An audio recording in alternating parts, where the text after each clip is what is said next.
আসসালামু আলাইকুম viewers, welcome again to my channel. আজ দেখাবো ইংল্যান্ড স্কটল্যান্ডের খুব পপুলার একটি কুকিজ, শর্ট ব্রেড বা বাংলার নানখাটাই। বিদেশিদের শর্ট ব্রেড, আমাদের বাংলাদেশের নানখাটাই। চলুন দেখে নিই আজকের শর্ট ব্রেড রেসিপি। প্রধানত 3টি উপকরণই তৈরি হবে আজকের এই বিস্কিট রেসিপি, যার জন্য প্রথমে লাগছে 1 কাপ পরিমাণ আইসিং সুগার বা গুঁড়ো করা চিনি। এখন আধা কাপ ঘি দিয়ে দিচ্ছি। কেউ চাইলে বাটার ইউজ করতে পারেন, তবে আমার কাছে মনে হয় বাটারের থেকে ঘির স্বাদ বেশি। ভালো করে মিক্স করে নিলাম।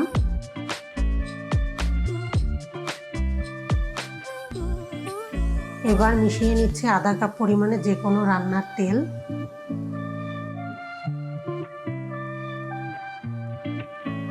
একেও মিশিয়ে নিব।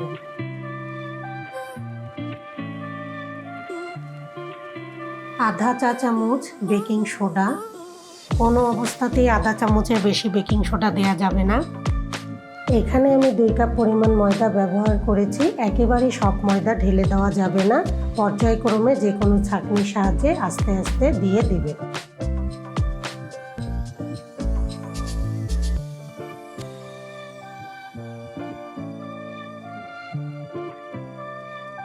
এবার শেষবারের মতো ময়দা মিশিয়ে নিলাম। আমি যতটুকু পরিমাণ ঘি এবং তেল নিয়েছি তাতে 2 কাপ ময়দারই প্রয়োজন ছিল। এই নানখাটাই বিস্কিটের মধ্যে কোনো রকমের কোনো ঠান্ডা দুধ বা পানি এসব কোনো কিছুরই ব্যবহার হবে না। আধা ঘন্টার জন্য আমি রেস্টে দিয়ে দিলাম। আপনারা চাইলে যে কোনো লিড দিয়ে ঢেকে বা শুকনা কাপড় দিয়ে ঢেকে রেস্টে দিয়ে দেবেন। এবার একটি বেকিং ট্রেতে আমি সামান্য পরিমাণে ঘি ব্রাশ করে নিলাম।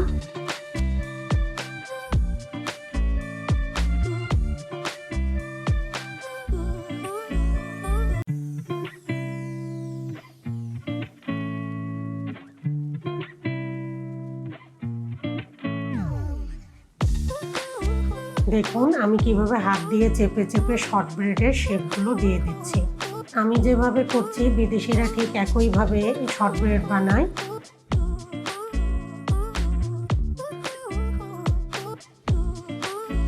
আপনারাও খেয়াল করুন দর্শক, কিভাবে আমি কেটে নিচ্ছি।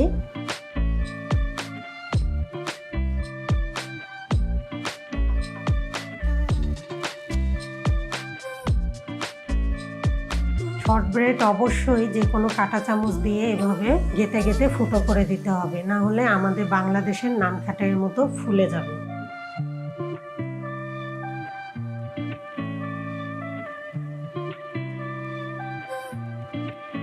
এবার আমি নানখাটাই বানিয়ে দেখাবো। আমি এই নানখাটাইয়ের মিশ্রণের মধ্যে কিছু আলমন্ড বাদামের কুচি বা কাঠবাদাম কুচি মিশিয়ে নিলাম। কেউ চাইলে না দিতে পারেন।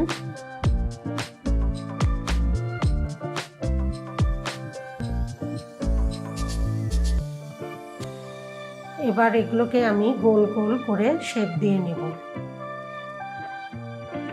কোনো বিস্কিটগুলোকে দেখুন আমি একটু ডিম্বাকৃতি বা চৌকো করে নিচ্ছি।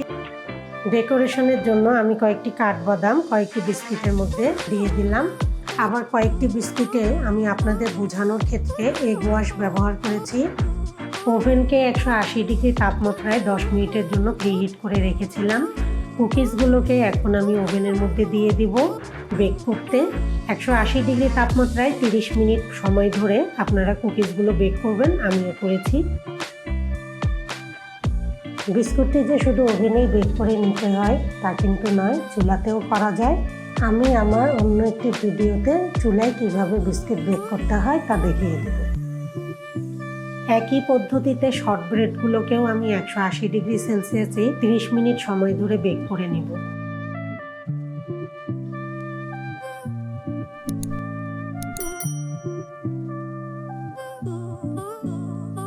ভিউয়ার্স, অনেক বছর ধরেই আমি এই শর্ট ব্রেড বাসায় বানিয়ে খেয়ে থাকি। সন্ধ্যায় চায়ের সঙ্গে তুলনাই হয় না। একটি নানখাটাই আমি ভেঙেও দেখিয়েছি।